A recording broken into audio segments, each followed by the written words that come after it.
Chennault Aviation and Military Museum hosted a freedom tree lighting. Gabby Ballou was there. Tonight was a great turnout for the celebration, but one of the most important moments was the lighting of the freedom trees. And as you can see behind me, they are lit up with decorations signifying each branch of the armed forces. Food was provided to those who came to the celebration this afternoon.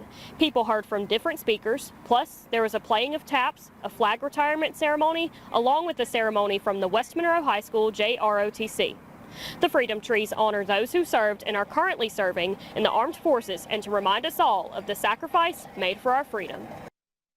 We have to remember that a lot of these veterans, they lost buddies fighting the wars.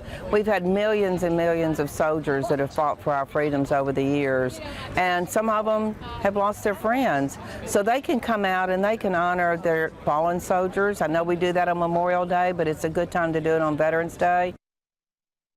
The trees will be lit every night starting tonight and will be available for viewing until December 31st.